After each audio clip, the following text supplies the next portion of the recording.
ಭವಿಷ್ಯ ವಾಣಿಜ್ಯ ಲೋಕಕ್ಕೆ ಸ್ವಾಗತ ಸುಸ್ವಾಗತ. Welcome to Neela commerce academy.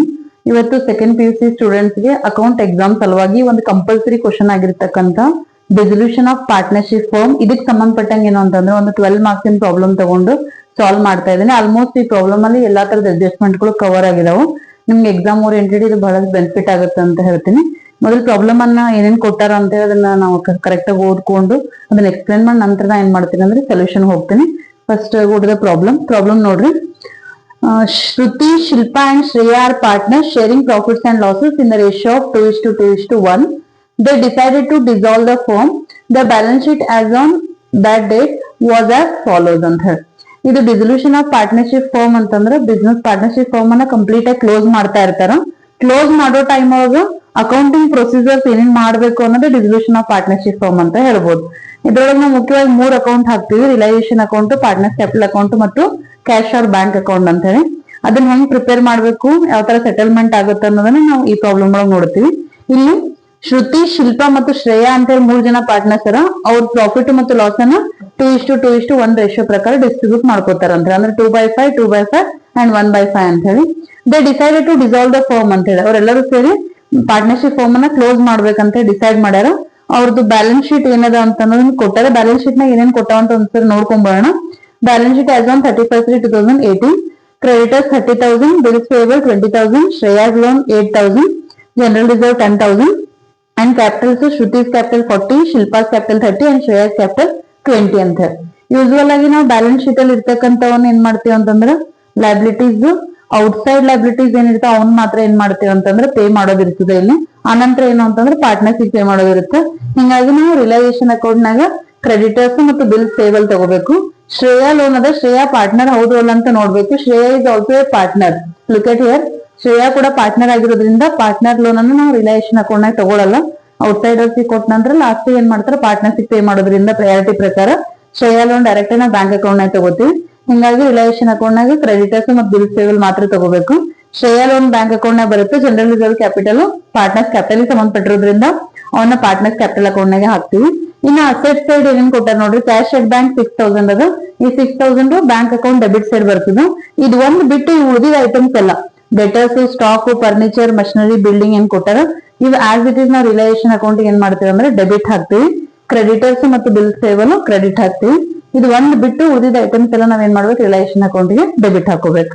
ಇನ್ನು ಅಡ್ಜಸ್ಟ್ಮೆಂಟ್ ಅದಕ್ಕೆ ಸಂಬಂಧಪಟ್ಟಾಗ ಏನೇನ್ ಕೊಟ್ಟಾರ ನೋಡ್ಕೊಳ್ಳೋಣ. ದ ಅಸೆಟ್ಸ್ ರಿಲೈಸ್ಡ್ ಆಸ್ ಫಾಲೋಸ್ ಅಂತ ಹೇಳಿ. ಇಲ್ಲಿ ಡಿಸಲ್ಯೂಷನ್ ಅಲ್ಲಿ ಏನಾಗುತ್ತೆ ಅಂದ್ರ ಮೊದಲು ನಮ್ದು ಬಿಸ್ನೆಸ್ ಒಳಗೆ ಎಷ್ಟು ಅಸೆಟ್ಸ್ ಅವ ಅಂತ ಹೇಳಿ ನಾವು ಲಿಸ್ಟ್ ಔಟ್ ಮಾಡ್ಕೋತೀವಿ. ಮತ್ ಔಟ್ಸೈಡ್ ನಾವ್ ಏನೇನ್ ಪೇಮೆಂಟ್ ಮಾಡೋದ ಅಂತ ಲಿಸ್ಟ್ ಔಟ್ ಮಾಡ್ಕೊಂಡಿದ್ ನಂತರ ಯೂಶುವಲ್ ಆಗಿ ಅಸೆಟ್ಸ್ ಎಲ್ಲ ಏನ್ ಮಾಡ್ತಾರ ಅಂದ್ರ ಸೇಲ್ ಮಾಡ್ತಾರ ಅಥವಾ ಪಾರ್ಟ್ನರ್ಶಿಪ್ ತಗೋತಾರ ಸಮ್ಟೈಮ್ಸ್. ಆ ರೀತಿ ಅಸೆಟ್ಸ್ ರಿಲೈಸ್ ಆಗಿ ಅಮೌಂಟ್ ಎಷ್ಟು ಬಂದದ ಅಂತ ಹೇಳಿ ಅವ್ರ ಅಡ್ಜಸ್ಟ್ಮೆಂಟ್ ನಾಗ ಕೊಟ್ಟಿರ್ತಾರ. ಫಸ್ಟ್ ಅಡ್ಜಸ್ಟ್ಮೆಂಟ್ ನೋಡ್ರಿ. Debtors release 10% less than the book value ಅಂತ ಹೇಳ್ತಾರೆ. ಡೆಟರ್ಸ್ ಅದು ಬ್ಯಾಲೆನ್ಸ್ ಶೀಟ್ ನಾಗ ಏನ್ ವ್ಯಾಲ್ಯೂ ಅದ ಅದಕ್ಕಿಂತ 10% ಕಮ್ಮಿ ಅಮೌಂಟ್ ಏನಾಗ್ಯದ ರಿಲೀಸ್ ಆಗ್ಯದ ಅಂತ ಹೇಳ್ತಾರೆ. ಡೆಟರ್ಸ್ ವ್ಯಾಲ್ಯೂ ನೋಡ್ರಿ 30,000 ಅದ. 30,000 ಮೇಲೆ 10% ಮಾಡಿದ್ರೆ 3,000 ಬರ್ತದ. ಅಂದ್ರೆ 30,000 ನ 3,000 ಮ್ಯಾನೇಜ್ ಮಾಡಿದ್ರೆ ಇವಾಗ 27,000. ಅಂದ್ರೆ ಡೆಟರ್ಸ್ ಇಂದ ಬಂದಿದ್ ನಮಗೆ 27,000 ಅಂತ ತಗೋಬೇಕು ನಾವು. ರಿಲೇಷನ್ ಅಕೌಂಟ್ ಕ್ರೆಡಿಟ್ ಸೈಡ್ ತಗೋತೀವಿ ಅದನ್ನ.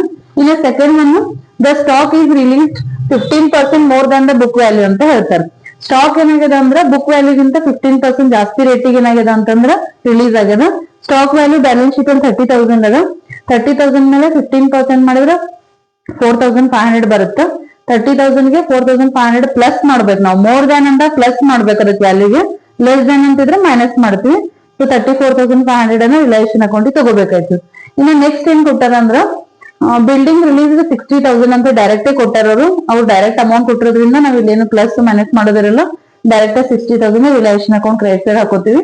ಇನ್ನು ಅಡ್ಜಸ್ಟ್ಮೆಂಟ್ ನಂಬರ್ ಬಿಗ್ ಬರ್ರಿ. Furniture was taken over by the Shruti at ₹20,000 ಅಂತ ಅದ. ನಾ ಆಗ್ಲೇ ಹೇಳಿದ್ರೆ ಸಮ್ ಟೈಮ್ಸ್ ಪಾರ್ಟ್ನರ್ಸ್ ಕೂಡ ಅಸೆಟ್ಸ್ ಅನ್ನ ಟೇಕನ್ ಓವರ್ ಮಾಡ್ಕೋತಾರ. ಇಲ್ಲಿ ಫರ್ನಿಚರ್ ಅನ್ನ ಶ್ರುತಿ ಅನ್ನುವಂತ ಪಾರ್ಟ್ನರ್ 20,000 ಕೊಟ್ಟು ಟೇಕನ್ ಓವರ್ ಮಾಡ್ಕೊಂಡಾಗ if any partner taken over the assets of the firm it should be credited to the realization account and debited to the such partner capital account ಅಂತ journal entry ಇದೆ. ಅದ್ರ ಪ್ರಕಾರ ನಾವು ಅದನ್ನ realisation account credit ಹಾಕ್ಬೇಕು. ಶ್ರುತಿ capital account ಏನಾಗುತ್ತೆ ಅಂದ್ರೆ debit ಆಗುತ್ತೆ ಅಂತ ಹೇಳ್ಬೋದು. ಇನ್ನು ನೆಕ್ಸ್ಟ್ ಏನಂದ್ರೆ machinery was taken over by Shilpa at ₹15,000 ಅದ. ಇಲ್ಲಿ ಹೆಂಗ ಶ್ರುತಿ ಹೆಂಗ್ ಫರ್ನಿಚರ್ ತಗೊಂಡ ಅದೇ ರೀತಿ ಶಿಲ್ಪಾ ಕೂಡ ಮಷಿನರಿ ತಗೊಂಡ್ರ 15,000 ಗೆ. ಅದು ಶಿಲ್ಪಾಸ್ ಕ್ಯಾಪಿಟಲ್ ಅಕೌಂಟ್ ಅಂತ ಹಾಕಿ ಏನ್ ಮಾಡ್ಬೇಕು, realisation account credit side entry ಮಾಡ್ಬೇಕು. Shilpa capital account as it is opposite entry debit side ಬರ್ತದೆ. ಇನ್ನು ಡಿ ನೋಡ್ರಿ, creditors and bills payable were paid off at a discount of 5% ಅಂತ ಹೇಳ್ತಾರೆ. ಇಲ್ಲಿ ಅಸೆಟ್ಸ್ ಎಲ್ಲ ರಿಯಲೈಸ್ ಆದ ನಂತರ ಇಲ್ಲಿ ನಾವು ಲೈಬಿಲಿಟೀಸ್ ಪೇ ಮಾಡೋದಾಗ ಕ್ರೆಡಿಟರ್ಸ್ ಮತ್ತು ಬಿಲ್ಸ್ ಪೇಬಲ್ ಲೈಬಿಲಿಟಿ ಆಗಿರೋದ್ರಿಂದ ಅವ್ನ್ ಪೇ ಮಾಡೋ ಟೈಮ್ 5% ಡಿಸ್ಕೌಂಟ್ ತೆಗೆದು ಪೇ ಮಾಡ್ರಿ ಅಂತ ಕೊಟ್ಟಿದ್ದಾರೆ ಅಡ್ಜಸ್ಟ್ಮೆಂಟ್ ನಂಬರ್ ಡಿ ಒಳಗ. ಅದ್ರ ಪ್ರಕಾರ ಇಲ್ಲಿ ಕ್ರೆಡಿಟರ್ಸ್ 30,000 ಅದ. 30,000 ಮೇಲೆ 5% ನಾವು ಮಾಡಿದ್ವಿ ಅಂತಂದ್ರೆ 1,500 ಬರ್ತದೆ. ನಾವು 28,500 ಅನ್ನ ಏನ್ ಮಾಡ್ಬೇಕಾಗುತ್ತೆ, ಪೇಮೆಂಟ್ ಮಾಡ್ಬೇಕಾಗುತ್ತೆ ಅವ್ರಿಗೆ. ಇನ್ನ ಬಿಲ್ಸ್ ಪೇಬಲ್ 20,000 ಅದ. ಅದ್ರ ಮೇಲೆ 5% ಮಾಡಿದ್ವಿ ಅಂದ್ರೆ 1,000 ಬರ್ತದೆ. 20,000 1,000 ಮೈನಸ್ ಮಾಡಿದ್ರೆ 19,000 ಬಿಲ್ಸ್ ಪೇಬಲ್ ಅನ್ನ ಪೇ ಮಾಡ್ಬೇಕಾಗುತ್ತೆ ಅಂತ ಹೇಳಿ. ಇವೆರಡು ಲೈಬಿಲಿಟೀಸ್ ಅನ್ನ ಪೇ ಮಾಡಿದ ನಂತರ ನಾವು ಅಡ್ಜಸ್ಟ್ಮೆಂಟ್ ನಂಬರ್ ಈಗ ಬರೋಣ. Cost of resolution amount to ₹1,500 ಅಂತ. ಯೂಸ್ವಲಿ ರೆಸಲ್ಯೂಷನ್ ಪ್ರೊಸೆಸ್ ನಡೆದಾಗ ಕೆಲವೊಂದಿಷ್ಟು ಎಕ್ಸ್ಪೆಂಡಿಚರ್ ಆಗ್ತಾ ಇರ್ತವೆ. ಆ ರೀತಿ ಒಂದು 1,500 ಎಕ್ಸ್ಪೆಂಡಿಚರ್ ಆಗಿದೆ. That is should be also paid by the firm ಅಂತ. ಅದು ಕೂಡ ಫರ್ಮ್ ಇಂದ ಪೇ ಮಾಡ್ಲೇಬೇಕು. ಹಿಂಗಾಗಿ ಇದನ್ನ ರಿಲೇಷನ್ ಅಕೌಂಟ್ ಏನ್ ಮಾಡ್ತೀವಿ, ಬ್ಯಾಂಕ್ ಅಂತ ಎಂಟ್ರಿ ಕೊಟ್ಟು ಕಾಸ್ಟ್ ಆಫ್ ರೆಸಲ್ಯೂಷನ್ ಅಂತ 1,500 ಬರೀಬೇಕು ಡೆಬಿಟ್ ಸೈಡ್. ಅದ್ರದ್ದು opposite entry bank account credit side ಏನು ಅಂತಂದ್ರ ಮಾಡ್ತೀವಿ. ಇನ್ನು ನಮಗೆ ಪ್ರಿಪೇರ್ ಮಾಡ್ಲಕ್ ಏನೇನ್ ಹೇಳಾರ, realisation account, partners capital account and bank account ಅನ್ನ ಪ್ರಿಪೇರ್ ಮಾಡ್ಲಕ್ ಹೇಳಾರ. ಎಕ್ಸ್ಪ್ಲೇನ್ ಮಾಡಿದ್ದು ಅಂಡರ್ಸ್ಟ್ಯಾಂಡ್ ಆಗಿದೆ ಅನ್ಕೊಂತೀನಿ ನಾನು. ಈಗ ಇದನ್ನ ಏನ್ ಮಾಡೋಣ ಅಂದ್ರೆ ಸ್ಟೆಪ್ ಬೈ ಸ್ಟೆಪ್ ನಾ ಸಾಲ್ವ್ ಮಾಡ್ತಾ ಹೋಗ್ತೀನಿ. ಅದನ್ನ ನೀವು ಕರೆಕ್ಟ್ ಆಗಿ ಏನು ಅಂತಂದ್ರೆ ಅಂಡರ್ಸ್ಟ್ಯಾಂಡ್ ಮಾಡ್ಕೋತಾ ಹೋಗ್ರಿ. Come to the solution. ನಾವು ಈ ಪ್ರಾಬ್ಲಮ್ ನಾವು ಏನೇನ್ ಕೊಟ್ಟಾರ ಅಂತ ಹೇಳಿ ನಿಮ್ಗೆಲ್ಲರಿಗೂ ಮೋಸ್ಟ್ಲಿ ಅಂಡರ್ಸ್ಟ್ಯಾಂಡ್ ಆಗಿದೆ. ಈಗ ಸೊಲ್ಯೂಷನ್ ಬರೋಣ. ಮೊದಲು ರಿಲೈಸೇಷನ್ ಅಕೌಂಟ್ ಹೆಂಗ್ ಪ್ರಿಪೇರ್ ಮಾಡ್ಬೇಕು ಅನ್ನೋದನ್ನ ಹೇಳ್ತೀನಿ. ನಿಮ್ಗೆ ಆಲ್ರೆಡಿ ಬ್ಯಾಲೆನ್ಸ್ ಶೀಟ್ ಒಳಗ ಅಸೆಟ್ಸ್ ಎಲ್ಲ ಅಸೆಟ್ ಸೈಡ್ ಏನ್ ಇರ್ತಾವಲ್ಲ, ಅಸೆಟ್ಸ್ ಅಲ್ಲಿ ಕ್ಯಾಶ್ ಅಟ್ ಬ್ಯಾಂಕ್ ಒಂದು ಐಟಮ್ ಅದ. ಅದೊಂದ್ ಬಿಟ್ಟು ಉಳಿದಿದ್ ಎಲ್ಲ ಐಟಮ್ಸ್ ಆಸ್ ಇಟ್ ಇಸ್ ಬರ್ಕೋಬೇಕಿಲ್ಲ. ಡೇಟಸ್ 30 ಅದ, ಸ್ಟಾಕ್ 30,000 ಅದ, ಫರ್ನಿಚರ್ 22, ಮಷಿನರಿ 20,000, ಬಿಲ್ಡಿಂಗ್ 50,000 ಅದ. ಅಸೆಟ್ಸ್ ಎಲ್ಲ ಡೆಬಿಟ್ ಸೈಡ್ ಟ್ರಾನ್ಸ್ಫರ್ ಮಾಡ್ಕೋಬೇಕು. ಇನ್ನ ರಿಲೈಸೇಷನ್ ಅಕೌಂಟ್ ಕ್ರೆಡಿಟ್ ಸೈಡ್ ಏನೇನ್ ಬರ್ತಾವ ಅಂದ್ರೆ ಲೈಬಿಲಿಟೀಸ್ ಅಂದ್ರೆ ನಾವು ಔಟ್ ಸೈಡ್ ಲೈಬಿಲಿಟೀಸ್ ಏನ್ ಕೊಡ್ಬೇಕಲ್ಲ ಅದನ್ನ ಬರ್ಕೋಬೇಕು. ಈ ಪ್ರಾಬ್ಲಮ್ ಅಲ್ಲಿ ಕೊಟ್ಟಿರೋ ಪ್ರಕಾರ ಔಟ್ ಸೈಡ್ ಲೈಬಿಲಿಟೀಸ್ ಕ್ರೆಡಿಟರ್ಸ್ ಮತ್ತು ಬಿಲ್ಸ್ ಪೇಬಲ್ ಅದ. ಶ್ರೇಯಾ ಲೋನ್ ಅದ, ಬಟ್ ಶ್ರೇಯಾ ಪಾರ್ಟ್ನರ್ ಆಗಿರೋದ್ರಿಂದ ನಾವು ನೀನ್ ತಗೋತಾ ಇಲ್ಲ. ಇವೆರಡು ಲೈಬಿಲಿಟೀಸ್ ಆಕ್ಟಿವಿಟೀಸ್ ಬರ್ಕೋಬೇಕು. This is the first step. Realisation account ಗೆ ಡೆಬಿಟ್ ಸೈಡ್ ಅಸೆಟ್ಸ್ ಹಾಕೋದು, ಎಕ್ಸೆಪ್ಟ್ ಕ್ಯಾಶ್ ಆರ್ P&L ಇದ್ರೆ ಅದೊಂದು ತಗೊಳಂಗಿಲ್ಲ. ಅದು ಬಿಟ್ಟು ಉಳಿದ್ವೆಲ್ಲ ತಗೋತೀವಿ. ಈ ಕಡೆ ಕ್ರೆಡಿಟರ್ಸ್, ಬಿಲ್ಸ್ ಪೇಬಲ್ ಮತ್ತೆ any other liabilities, bank loan ಇಂಥವೆಂತ ಇದ್ರು ಬಿ ತಗೋಬೇಕು. ಬಟ್ ಇದ್ರೊಳಗೆ ಇಲ್ಲ, ಎರಡೇ ಇರೋದ್ರಿಂದ ಎರಡು ತಗೊಂಡಿದೀವಿ. ಇನ್ನು ಸೆಕೆಂಡ್ ಸ್ಟೆಪ್ ಏನು ಅಂತಂದ್ರೆ ಅಡ್ಜಸ್ಟ್ಮೆಂಟ್ಸ್ ಬರಬೇಕು. ಫಸ್ಟ್ ಅಡ್ಜಸ್ಟ್ಮೆಂಟ್ಸ್ ಅಲ್ಲಿ ಅಸೆಟ್ಸ್ ರಿಲೀಸ್ ಮಾಡಿರುವಂತದ್ದು ಕೊಟ್ಟಾರ. ಅಂದ್ರೆ ಅಸೆಟ್ಸ್ ಅನ್ನ ಯಾವ್ಯಾವ ರೇಟಿಗೆ ಸೇಲ್ ಮಾಡ್ಯಾರ ಅಂತ ಹೇಳಿ. ಇಲ್ಲಿ ಅಸೆಟ್ಸ್ ರಿಲೀಸ್ ಅಂತ ಬಂದಾಗ ನಾವು ಬೈ ಬ್ಯಾಂಕ್ ಅಂತ ಎಂಟ್ರಿ ಕೊಡ್ತೀವಿ relation account credit side. That is assets released. So debtors ಬಗ್ಗೆ ಏನ್ ಕೊಟ್ಟಾರ ಪ್ರಾಬ್ಲಮ್ನಾಗ ಅಂದ್ರ debtors released 10% less than the book value ಅಂತ ಹೇಳ್ಯಾರ. ಡೆಟರ್ಸ್ ವ್ಯಾಲ್ಯೂ ಎಷ್ಟದ ನೋಡ್ರಿ 30,000 ಅದ. ಈ 30,000 ಒಳಗ 10% ಮಾಡಿದ್ರೆ ನಮ್ಗೆ 3,000 ಬರ್ತದೆ. ಸೊ 30,000 3,000 ಮೈನಸ್ ಮಾಡ್ಬೇಕು ನಾವು. ಲೆಸ್ ದನ್ ಅಂದಾಗ we have to deduct it. So 30 ಒಳಗೆ 3 ಹೋದ್ರೆ 27,000 ಬರ್ತದೆ. ನಾವು ಬ್ರಾಕೆಟ್ ಒಳಗೆ ಅದನ್ನ ತೋರಿಸಿದ್ರೆ ಹೆಂಗ್ ಬಂದದ ಅಂತ ಗೊತ್ತಾಗತ್ತೆ ನಿಮ್ಗೆ. ನೀವು ಡೈರೆಕ್ಟ್ 27,000 ಬರ್ದ್ರಿ ಓಕೆ, ನೋ ಪ್ರಾಬ್ಲಮ್. ಇನ್ನ ಸ್ಟಾಕ್ ಬಗ್ಗೆ ಏನ್ ಹೇಳ್ಯಾರ ಅಂತಂದ್ರೆ stock released 15% more than the book value ಅಂತ ಹೇಳ್ಯಾರ. ಅಂದ್ರೆ ಸ್ಟಾಕ್ ವ್ಯಾಲ್ಯೂ ಅಲ್ಲಿ ಬುಕ್ ವ್ಯಾಲ್ಯೂ ಏನದ ಅದ್ರಕ್ಕಿಂತ 15% ಏನಾಗ್ಯದ, ಮೋರ್ ಆಗ್ಯದ, ಅಂದ್ರೆ ಹೆಚ್ಚಿಗೆ ಆಗ್ಯದ ಅಂತ ಅರ್ಥ. 30,000 ಮೇಲೆ 15% ಮಾಡಿದಾಗ 4,500 ಬರುತ್ತೆ. ಮೋರ್ ದನ್ ಅಂತಂದಾಗ we have to add this ಅಂತ ಹೇಳಿ, ಅಂದ್ರೆ ನಾವು ಪ್ಲಸ್ ಮಾಡ್ಬೇಕಾಗತ್ತೆ ಅಮೌಂಟ್ ಅನ್ನೋದನ್ನ. ಸ್ಟಾಕ್ ವ್ಯಾಲ್ಯೂ 30,000 ಅದ, 4,500 ಜಾಸ್ತಿ ಆಗ್ಯದ. ಸೊ ವಿಲ್ ಗೆಟ್ 34,500 ಅಂತ ಹೇಳಿ. ಇನ್ನ ಬಿಲ್ಡಿಂಗ್ ರಿಲೀಸ್ 60,000 ಅಂತ ಕೊಟ್ಟಾರೆ. ಅಡ್ಜಸ್ಟ್ಮೆಂಟ್ ನಂಬರ್ ಎ ಒಳಗೆ ನೋಡ್ಕೊರಿ 60,000 ಅದ, ಅದನ್ನ ಡೈರೆಕ್ಟ್ ತಗೋಬೇಕು, ಅದೇನ್ ಚೇಂಜಸ್ ಆಗಿಲ್ಲ. ಈ ಮೂರು ಟೋಟಲ್ ಮಾಡಿದಾಗ 1,21,500 ಬಂತು. So this is the total amount released from the assets released ಅಂತ ಹೇಳ್ಬೋದು. ಇನ್ನ ಎರಡು ಅಸೆಟ್ ಇಲ್ಲಿ ಟೋಟಲ್ ನೋಡ್ರಿ 5 ಅಸೆಟ್ಸ್ ಅವ, ಖಾಲಿ 3 ಅಸೆಟ್ಸ್ ಮಾತ್ರ ನಾವು ರಿಲೀಸ್ ಮಾಡಿದ್ವಿ. ಇನ್ನು ಯಾವ್ದು ಫರ್ನಿಚರ್ ಮತ್ತು ಮಷಿನರಿ ಎರಡು ಅಸೆಟ್ಸ್ ಅವ. ಇವ ಎರಡು ಅಸೆಟ್ಸ್ ಅನ್ನ ಏನ್ ಮಾಡಿದಾರ ಅಂದ್ರೆ ಪಾರ್ಟ್ನರ್ಸ್ ತಗೊಂಡಾರ. ಇಲ್ಲಿ ನಾವು ಬೈ ಶ್ರುತೀಸ್ ಕ್ಯಾಪಿಟಲ್ ಅಕೌಂಟ್ ಅಂತ ಬರೋದು ಬ್ರಾಕೆಟ್ ಅಲ್ಲಿ ಫರ್ನಿಚರ್ ಟೇಕನ್ ಓವರ್ ಅಂತ ಬರ್ದೆ ನೋಡ್ರಿ. ಇದ್ರ ಅರ್ಥ ಏನಂತಂದ್ರ ಆ ಶ್ರುತಿ ಅನ್ನೋಂತ ಪಾರ್ಟ್ನರ್ ಫರ್ನಿಚರ್ ಅನ್ನ 20,000 ಕೊಟ್ಟು ಅವರೇ ಪರ್ಚೇಸ್ ಮಾಡ್ಲತ್ತಾರ. ಹಿಂಗಾಗಿ if a partners taken over any assets, it should be credited to the realization account and it should be debited to the partners capital account ಅಂತ ಹೇಳ್ಬೋದು. ಇಲ್ಲಿ by Shruti's capital account number 20,000 ಬರ್ದ್ವಿ. ಅದೇ ತರ ಶಿಲ್ಪಾ ಅನ್ನೋಂತ partner she is taking the machinery at ₹15,000 ಅಂತ ಹೇಳಿ adjustment number ಸಿ-ದಾಗದ. ಶಿಲ್ಪಾ ಅನ್ನೋಂತ ಪಾರ್ಟ್ನರ್ ಏನ್ ಮಾಡಿದಾರ ಅಂತಂದ್ರ ಮಷಿನರಿ ತಗೊಂಡಾರ. ಎಷ್ಟು ಕೊಟ್ಟು 15,000 ಕೊಟ್ಟು ತಗೊಳತ್ತಾರ ಅವರು. So it should be credited to relation account and debited to Shilpa's capital account ಅಂತ ಹೇಳ್ಬೋದು. ಇಲ್ಲಿ ಆಲ್ರೆಡಿ ನಾವು ಎಂಟ್ರಿ ಮಾಡಿದೀವಿ, ಇಬ್ರು ಪಾರ್ಟ್ನರ್ಸ್ ಅಸೆಟ್ ಅನ್ನು ಟೇಕನ್ ಓವರ್ ಮಾಡಿದ್ದು ಅಂತ ಹೇಳಿ. ಇದು ಆದ ನಂತರ ಅಡ್ಜಸ್ಟ್ಮೆಂಟ್ ನಂಬರ್ 4 ಒಳಗೆ ಏನ್ ಕೊಟ್ಟಾರ ಅಂತಂದ್ರ creditors and bills payable are paid off at a discount of 5% ಅಂತ ಹೇಳಾರ. ಈಗ ನಾವು ಔಟ್ಸೈಡ್ ಲೈಬ್ರರೀಸ್ ಕ್ರೆಡಿಟರ್ಸ್ ಮತ್ತು ಇವೆಲ್ಲ ಅಸೆಟ್ ಎಲ್ಲ ರಿಲೀಸ್ ಆಯ್ತು, ಎಲ್ಲ ಆದ ನಂತರ ಹೊರಗಿನವ್ರಿಗೆ ಏನ್ ನಾವು ಸಾಲ ಅಮೌಂಟ್ ಅಥವಾ ಕೊಡ್ಬೇಕಾದಂತ ಅಮೌಂಟ್ ಏನಿರ್ತದೆ ಅದನ್ನ ಪೇ ಮಾಡುವಂತ ಪ್ರೊಸೆಸ್ ಇರ್ತದ. ಪೇ ಮಾಡೋ ಟೈಮ್ನಾಗ ಕ್ರೆಡಿಟರ್ಸ್ ಮತ್ತು ಬಿಲ್ಸ್ ಪೇಬಲ್ ಅಂದ್ರೆ ನಮ್ಗೆ ಯಾರು ಉದ್ರಿ ಕೊಟ್ಟಿರ್ತಾರ ಅಥವಾ ನಾವ್ ಯಾವ್ದು ಬಿಲ್ಲಿನ ಅಮೌಂಟ್ ಪೇ ಮಾಡೋದಿರ್ತದ ಅದನ್ನ ಪೇಮೆಂಟ್ ಮಾಡ್ಬೇಕಾಗಿ ಬರುತ್ತ. ಅದನ್ನ ಏನ್ ಹೇಳಾರ ಅಂದ್ರ 5% ಲೆಸ್ ಮಾಡಿ ಪೇ ಮಾಡ್ರಿ ಅಂತ ಹೇಳಾರ. ಇಲ್ಲಿ ಕ್ರೆಡಿಟರ್ಸ್ 30,000 ಅದ, 30,000 5% ಲೆಸ್ ಮಾಡಿದಾಗ 30,000 5% ಅಂತಂದ್ರ 1,500 ಬರ್ತದ. 30,000 ಮೈನಸ್ 1,500 ಅಂದ್ರ 28,500 ಬರುತ್ತೆ. ಅದೇ ರೀತಿ ಬಿಲ್ಸ್ ಪೇಬಲ್ 20,000 ಅದ ಪೇ ಮಾಡ್ಬೇಕಾಗಿರೋದು. 5% ಲೆಸ್ ಮಾಡಿದಾಗ 20,000 5% ಅಂದ್ರೆ 1,000 ಬರುತ್ತೆ.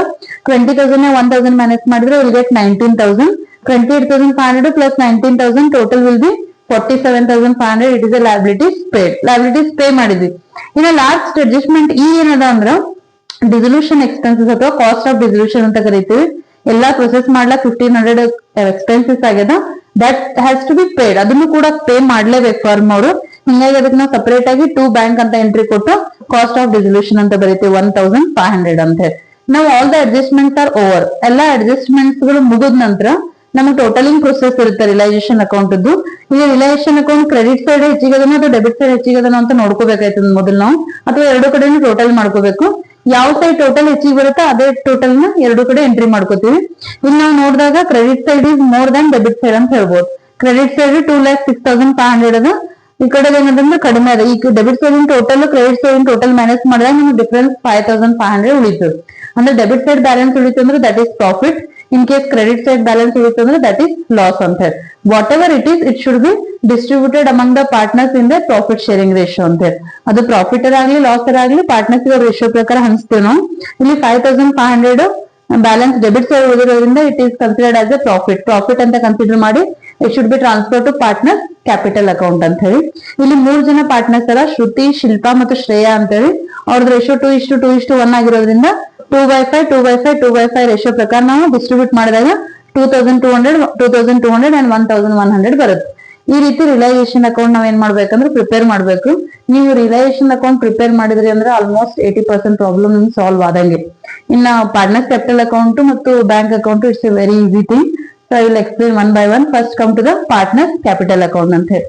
ಇಲ್ಲಿ ಆಸ್ ಇಟ್ ಈಸ್ ಎರಡು ಕಡೆ ಡೆಬಿಟ್ ಸೈಡ್ ಮತ್ತು ಕ್ರೆಡಿಟ್ ಸೈಡ್ 3 ಜನಕ್ಕೂ ಪಾರ್ಟ್ನರ್ಸ್ ಒಂದೊಂದು ಸಪರೇಟ್ ಕಾಲಮ್ ಇರುತ್ತೆ. ಶ್ರುತಿ, ಶಿಲ್ಪಾ ಮತ್ತು ಶ್ರೇಯಾ 3 ಜನ ಪಾರ್ಟ್ನರ್ಸ್ ಇರೋದ್ರಿಂದ ನಾವು 3 ಜನಕ್ಕೂ ಒಂದು ಸಪರೇಟ್ ಕಾಲಮ್ ಅನ್ನ ಮಾಡ್ಕೊಂಡಿದ್ದೇವೆ. ಇಲ್ಲಿ ಫಸ್ಟ್ ಏನ್ ಬರ್ದೆ ನೋಡ್ರಿ, ಬೈ ಬ್ಯಾಲೆನ್ಸ್ ಬ್ರಾಡ್ ಡೌನ್ 40,000 30,000 20,000.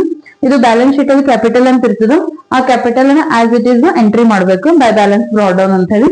ಇನ್ನ ರಿಸರ್ವ್ ಫಂಡ್ ಅಥವಾ ಜನರಲ್ ರಿಸರ್ವ್ ಅಂತ ಕರಿತೀವಿ. ಅದು ಬ್ಯಾಲೆನ್ಸ್ ಶೀಟ್ ಅಲ್ಲಿ 10,000 ಕೊಟ್ಟಾರ. ಇದು ಪಾರ್ಟ್ನರ್ಸ್ ಗೆ ಸಂಬಂಧಪಟ್ಟಿರೋದ್ರಿಂದ ಅದನ್ನ ರೇಷಿಯೋ ಪ್ರಕಾರ ಡಿಸ್ಟ್ರಿಬ್ಯೂಟ್ ಮಾಡ್ಬೇಕು ನಾವು. 2:1 ಪ್ರಕಾರ ನಾವು ಡಿಸ್ಟ್ರಿಬ್ಯೂಷನ್ ಮಾಡಿದಾಗ 4,000 4,000 ಅಂಡ್ 2,000 ಬರ್ತದೆ. ಇನ್ನ ರಿಲೈಸೇಷನ್ ಪ್ರಾಫಿಟ್ ಇಲ್ಲಿ ಏನ್ ಬಂದಿರ್ತದಲ್ಲ ರಿಲೈಸೇಷನ್ ಅಕೌಂಟ್ ನಾಗ 2,200 2,200 1,100 ಅದನ್ನ ನಾವಿಲ್ಲಿ ಕ್ರೆಡಿಟ್ ಸೈಡ್ ಟ್ರಾನ್ಸ್ಫರ್ ಮಾಡ್ಕೋಬೇಕಾಯ್ತದ. ಇನ್ ಕೇಸ್ ಲಾಸ್ ಇತ್ತಂದ್ರೆ ಡೆಬಿಟ್ ಸೈಡ್ ಟ್ರಾನ್ಸ್ಫರ್ ಮಾಡ್ಕೋತೀವಿ. But here there is a profit, it should be transferred on credit side ಅಂತ ಹೇಳ್ಬೋದು. ಇನ್ನ ನೆಕ್ಸ್ಟ್ ಏನದ ಅಂದ್ರ ಇಲ್ಲಿ ಪಾರ್ಟ್ನರ್ಸ್ ಅಸೆಟ್ ಟೇಕನ್ ಓವರ್ ಮಾಡ್ಕೊಂಡಾರ ನೋಡ್ರಿ. ಶ್ರುತಿ ಫರ್ನಿಚರ್ ತಗೊಂಡಾರ, ಶಿಲ್ಪಾ ಮಷಿನರಿ ತಗೊಂಡಾರ. ಈ ಅಸೆಟ್ ಟೇಕನ್ ಓವರ್ ಮಾಡ್ಕೊಂಡಿದ್ದು ಇದ್ರದ್ದು next opposite entry partners capital account ನ ಬರ್ತದೆ. ಇಲ್ಲಿ 2 ರಿಲೈಸೇಷನ್ ಅಂತ ಬರೋದು, ಅಸೆಟ್ಸ್ ರಿಲೀಸ್ ಅಂತ ಬರೋದು. ಶ್ರುತಿ ಕಾಲಮ್ ನ 20,000, ಶಿಲ್ಪಾ ಕಾಲಮ್ ನಾಗ 15,000 ಬರಿಬೇಕಾಯ್ತು. ಇದ್ರದ್ದು ಅಪೋಸಿಟ್ ಎಂಟ್ರಿ ಡೆಬಿಟ್ ಸೈಡ್ ಇರ್ತದೆ. ಇಲ್ಲಿ ಕ್ರೆಡಿಟ್ ಆದ್ರೆ ಅಲ್ಲಿ ಡೆಬಿಟ್ ಆಗುತ್ತೆ. ಇಲ್ಲಿ ಪಾರ್ಟ್ನರ್ಸ್ ಕ್ಯಾಪಿಟಲ್ ಅಕೌಂಟ್ ಅಂತ ಬರೆದ್ರೆ ರಿಲೈಸೇಷನ್ ಅಕೌಂಟ್ ಅಂತ ಬರಿಬೇಕಾಯ್ತು ನಾವು. ಇಷ್ಟು ಎಲ್ಲ ಎಂಟ್ರಿ ಮುಗಿದ ನಂತರ ನಾರ್ಮಲಿ ಒಂದು 2-3 ಎಂಟ್ರೀಸ್ ಇರ್ತಾವ ಅಷ್ಟೇ, ಇದ್ರೊಳಗೆ ಜಾಸ್ತಿ ಇರಲ್ಲ. ಇನ್ನೆಲ್ಲ ಎಂಟ್ರಿ ಆದ್ಮೇಲೆ we have to make it total ಮಾಡ್ಕೊಳ್ಳೋ ಪ್ರೊಸೆಸ್ ಇರ್ತದೆ. ಇಲ್ಲಿ ಶ್ರುತಿ ಕಾಲಮ್ ಟೋಟಲ್ 46,200 ಅದ, ಶಿಲ್ಪಾನ್ 36,200, ಶ್ರೇಯಾಂದ್ 23,100. ಆಲ್ಮೋಸ್ಟ್ ಇದು ಕ್ರೆಡಿಟ್ ಸೈಡ್ ಟೋಟಲ್ ಹೆಚ್ಚಿಗೆ ಇರ್ತದೆ. ಅಂದ್ರೆ ಯಾವಾಗ್ಲೂ ಹೆಚ್ಚಿಗೆ ಇರ್ತದೆ ಅಂತಲ್ಲ, ಸಮ್ ಟೈಮ್ಸ್ ಬರ್ಬೋದು shortage. But in most of the cases credit side ಹೆಚ್ಚಿಗೆ ಇರುತ್ತೆ. ಟೋಟಲ್ ಯಾವ ಕಡೆ ಜಾಸ್ತಿ ಇರ್ತದೆ ಅದನ್ನ ಎರಡು ಕಡೆ ಬರ್ಕೋಬೇಕು. ಇಲ್ಲಿ 46,200 ನಾಗ ಶ್ರುತಿ 20,000 ಫರ್ನಿಚರ್ ತಗೊಂಡಿರೋದ್ರಿಂದ ಆ ಅಮೌಂಟ್ ಅನ್ನ ಕಟ್ ಮಾಡ್ಕೊಂಡು ಉಳಿದ ಅಮೌಂಟ್ ಅನ್ನ ಟು ಬ್ಯಾಂಕ್ ಅಂತ ಬರಿಬೇಕಿದೆ. Bank in the sense it's final settlement, ಅವ್ರಿಗೆ ಕೊಡ್ಬೇಕಾದಂತ ಅಮೌಂಟ್ ಅಂತ ಅರ್ಥ. ಅದೇ ರೀತಿ ಶಿಲ್ಪಾನ್ 36,200 ಅದ ಕ್ಯಾಪಿಟಲ್ ಬ್ಯಾಲೆನ್ಸ್. ಆಕಿ 15,000 ಕೊಟ್ಟು ಮಷಿನರಿ ತಗೊಂಡಿರೋದ್ರಿಂದ ಅವ್ರ ಕ್ಯಾಪಿಟಲ್ ಬ್ಯಾಲೆನ್ಸ್ ನ 15,000 ನಾವು ಮೈನಸ್ ಮಾಡ್ಕೊಂಡು ಉಳಿದ 21,200 ಬರಿಬೇಕಿಲ್ಲ. ಇಲ್ಲಿ ಶ್ರೇಯಾ ಅಂದ್ರೆ 23,100 ಅದ, ಅವಳು ಯಾವ್ದೇ ರೀತಿ ಅಸೆಟ್ ಟೇಕನ್ ಓವರ್ ಮಾಡಿಲ್ಲ. ಆಸ್ ಇಟ್ ಈಸ್ ಬ್ಯಾಲೆನ್ಸ್ ಕೂಡ ಅಷ್ಟೇ ಬರಿಬೇಕು. So to bank in the sense it's final settlement ಅಂತ ಹೇಳಿ, ಅಂದ್ರೆ ಪಾರ್ಟ್ನರ್ಸ್ ಗೆ ಫರ್ಮ್ ಕಡೆಯಿಂದ ಪೇ ಮಾಡ್ಬೇಕಾಗಿರುವಂತ ಅಮೌಂಟ್ ಅದು ಅಂತ ಹೇಳಿ. This is all about partners capital account. And last one come to the bank account ಅಂತ ಹೇಳಿ. Bank account it's a very easy thing, ಬಹಳ ಈಸಿ ಇರ್ತದೆ ಇದು. ಅಂದ್ರೆ ಜಸ್ಟ್ ಅಪೋಸಿಟ್ ಎಂಟ್ರಿ ಮಾಡೋದು ಇರ್ತದೆ ಇಲ್ಲಿ ಬ್ಯಾಂಕ್ ಅಕೌಂಟ್ ನಾಗ. ಅದಕ್ಕೆ ನೀವು ಒನ್ ಬೈ ಒನ್ ಏನು ಅಂತಂದ್ರೆ ಇದನ್ನ ನೋಡ್ಕೊತಾ ಹೋಗ್ರಿ. ಇಲ್ಲಿ ಬ್ಯಾಂಕ್ ಅಕೌಂಟ್ ನಾಗ ಇಲ್ಲಿ ಬ್ಯಾಲೆನ್ಸ್ ಬ್ರಾಡ್ ಡೌನ್ ಅಂತ ಏನದ 6000, ಇದು ಬ್ಯಾಲೆನ್ಸ್ ಶೀಟ್ ಒಳಗ ಕ್ಯಾಶ್ ಅಟ್ ಬ್ಯಾಂಕ್ ಅಂತ ಕೊಟ್ಟಿರ್ತಾರ. ಆ 6000 ಏನೋ ಅಂದ್ರೆ ಎಂಟ್ರಿ ಮಾಡ್ಕೋಬೇಕು. ಆಮೇಲೆ ಎಲ್ಲೆಲ್ಲಿ ಬ್ಯಾಂಕ್ ಅವ ನೋಡ್ರಿ ಅವ್ನ ಒಂದ್ಸರಿ ಮಾರ್ಕ್ ಮಾಡ್ಕೋಬೇಕು ನಾವು. ಇಲ್ಲೊಂದ್ ಬ್ಯಾಂಕ್ ಅಂತ ಎಂಟ್ರಿ ಅದ ನಮ್ದು, ಇದು ಒಂದ್ ಎಂಟ್ರಿ. ಆ ನಂತರ ಇಲ್ಲೊಂದ್ ಟೂ ಬ್ಯಾಂಕ್ ಅಂತದ, ದಿಸ್ ಒನ್. ಆಮೇಲೆ ಇಲ್ಲೊಂದ್ ಟೂ ಬ್ಯಾಂಕ್ ಅಂತ 1500, ಮತ್ತೆ ಇಲ್ಲಿ ಬ್ಯಾಂಕ್ ಅಂತ ಹೇಳಿ ಇವು ಮೂರವ್. ಎಲ್ಲೆಲ್ಲಿ ಬ್ಯಾಂಕ್ ಅವ ನೋಡ್ರಿ ಅವೆಲ್ಲ ಅಪೋಸಿಟ್ ಎಂಟ್ರಿ ಮಾಡ್ತಾ ಹೋಗ್ಬೇಕು ನಾವು. ಇಲ್ಲಿ ಬೈ ಬ್ಯಾಂಕ್ ಅಂತದ ಅದು ಕ್ರೆಡಿಟ್ ಸೈಡ್ ಅದ, ಡೆಬಿಟ್ ಸೈಡ್ ಟು ರಿಯಲೈಸೇಷನ್ ಅಂತ ತಗೋಬೇಕು, ಅದ್ರ ಅಪೋಸಿಟ್ ಎಂಟ್ರಿ. ಈ 1,21,500 ನಾವು ಡೈರೆಕ್ಟ್ ಆಗಿ ಏನ್ ಮಾಡ್ಕೋಬೇಕಂದ್ರ ಹಾಕೋಬೇಕಾಯ್ತದ ಅಂತ ಹೇಳಿ. ಇನ್ನು ನೆಕ್ಸ್ಟ್ ಇಲ್ಲಿ ಏನು ಅಂತಂದ್ರ ಕ್ರೆಡಿಟರ್ಸ್ ಲೈಬಿಲಿಟೀಸ್ ಪೇ ಮಾಡಿದ್ದು 47,500 ಏನದ ನೋಡ್ರಿ, ಇಲ್ಲಿ ಡೆಬಿಟ್ ಸೈಡ್ ಅದ, it should B on credit side ಅಂತ ಹೇಳಿ. ಇಲ್ಲಿ 47,500 ಏನ್ ಲೈಬಿಲಿಟೀಸ್ ಪೇ ಮಾಡಿ ನೋಡ್ರಿ, ಇಲ್ಲಿದು ಡೆಬಿಟ್ ಸೈಡ್ ಇದೆ, ಅದ್ರ ಅಪೋಸಿಟ್ ಎಂಟ್ರಿ ಬೈ ರಿಯಲೈಸೇಷನ್ ಅಂತ ಬರ್ಕೊಂಡು 47,500 ಎಂಟ್ರಿ ಮಾಡ್ತೀವಿ. ಇನ್ನು ಕಾಸ್ಟ್ ಆಫ್ ಡಿಸಲ್ಯೂಷನ್ 1,500 ಪೇ ಮಾಡಿದ್ರೆ ಅದಕ್ಕೂ ಸಪರೇಟ್ ಎಂಟ್ರಿ ಕೊಡ್ಬೇಕು. ಇಲ್ಲ ಅಲ್ಲಿ ಡೆಬಿಟ್ ಸೈಡ್ ಅದ, ಕ್ರೆಡಿಟ್ ಸೈಡ್ ಬರುತ್ತೆ. By realisation account dissolution expenses 1,500 ಅದ. ಅದಾದ ನಂತರ ಬ್ಯಾಲೆನ್ಸ್ ಶೀಟ್ ಅಲ್ಲ ಅಂದ್ರೆ ಔಟ್ಸೈಡ್ ಎಲ್ಲ ಲೈಬಿಲಿಟೀಸ್ ಪೇ ಮಾಡಿದ ನಂತರ ಪಾರ್ಟ್ನರ್ಸ್ ಲೋನ್ ಏನಾರ ಅದ ಏನಂತ ನೋಡ್ಕೋಬೇಕು ಬ್ಯಾಲೆನ್ಸ್ ಶೀಟ್ ಒಳಗ. In this problem there is a Shreya's loan. Shreya is a partner. ಅವ್ರ ಲೋನ್ ಇರೋದ್ರಿಂದ ನಾವ್ ಏನ್ ಮಾಡ್ಬೇಕಂದ್ರ ಪಾರ್ಟ್ನರ್ಸ್ ಕ್ಯಾಪಿಟಲ್ ಸೆಟಲ್ಮೆಂಟ್ ಮಾಡೋಕ್ಕಿಂತ ಮುಂಚೆ ಶ್ರೇಯಾ ಲೋನ್ ನ ಎಂಟ್ರಿ ಮಾಡ್ಕೋಬೇಕಿಲ್ಲ. ಶ್ರೇಯಾ ಲೋನ್ ಬ್ಯಾಲೆನ್ಸ್ ಶೀಟ್ ಅಲ್ಲಿ 8,000 ಅದ, ಅವ್ರು ಆಸ್ ಇಟ್ ಇಸ್ ಎಂಟ್ರಿ ಮಾಡ್ಕೋಬೇಕು. ಅದಾದ ನಂತರ ಇಲ್ಲೇನು ಬ್ಯಾಲೆನ್ಸ್ ಇರೋದ ನೋಡ್ರಿ ಪಾರ್ಟ್ನರ್ಸ್ ಕ್ಯಾಪಿಟಲ್ ಅಕೌಂಟ್ ನಾಗ, ಶ್ರುತೀಸ್ ಕ್ಯಾಪಿಟಲ್, ಶಿಲ್ಪಾ ಮತ್ತು ಶ್ರೇಯಾ ಕ್ಯಾಪಿಟಲ್ ಬ್ಯಾಲೆನ್ಸ್ ಏನಿರೋದು ಅವ್ನು ಒನ್ ಬೈ ಒನ್ ಬರೀತಾ ಹೋಗ್ಬೇಕು. ಶ್ರುತೀಸ್ ಕ್ಯಾಪಿಟಲ್ ಅಕೌಂಟ್ 26,200 ಅದ, ಅದನ್ನ ಎಂಟ್ರಿ ಮಾಡ್ಕೊಂಡಿದೀನಿ. ಶಿಲ್ಪಾ ಅಂದ್ರೆ 21,200 ಅದ, ಅದನ್ನ ಎಂಟ್ರಿ ಮಾಡಿದೀನಿ. ನೆಕ್ಸ್ಟ್ ಶ್ರೇಯಾ ಅಂದ್ರೆ 23,100 ಅದ, ಅದನ್ನ ಎಂಟ್ರಿ ಮಾಡಿದೀನಿ. ಫೈನಲಿ ಟೋಟಲ್ ಮಾಡಿದಾಗ we will get the total. The bank account total will be 1,27,500. Here also 1,27,500. Bank account ಎರಡು ಕಡೆ ಏನಾಗ್ಬೇಕು ಅಂತಂದ್ರ ಟ್ಯಾಲಿ ಆಗ್ಬೇಕು ಆನ್ಸರ್, ಅಂದ್ರೆ ಎರಡು ಕಡೆ ಸೇಮ್ ಬರ್ಬೇಕು. ಸೇಮ್ ಬಂತು ಅಂತಂದ್ರ ಈ ಲೆಕ್ಕ ನಿಮ್ಗೆ ಏನು ಅಂತಂದ್ರೆ ಕರೆಕ್ಟ್ ಆಗ್ಯದ ಅಂತೇಳಿ ಕನ್ಫರ್ಮೇಶನ್ ಸಿಕ್ಕಂಗ. ಇದು ನಿಮ್ ಆನ್ಯುವಲ್ ಎಕ್ಸಾಮ್ ಅಲ್ಲಿ ಕಂಪಲ್ಸರಿ ಕ್ವಶನ್ ಅದ. ನೀವು ಸ್ಟೆಪ್ ಬೈ ಸ್ಟೆಪ್ ಅಂಡರ್ಸ್ಟ್ಯಾಂಡ್ ಮಾಡ್ಕೊಂಡ್ರೆ ಅಂದ್ರೆ ನಿಮ್ಗೆ ಈಸಿಯಾಗಿ ಅಂಡರ್ಸ್ಟ್ಯಾಂಡ್ ಆಗುತ್ತೆ. ನಿಮ್ಗೆ ಇದು ಎಕ್ಸಾಮ್ ಬಹಳಷ್ಟು ಬೆನಿಫಿಟ್ ಆಗುತ್ತೆ ಅಂತ ನಾನು ಭಾವಿಸ್ತೀನಿ. Thank you so much.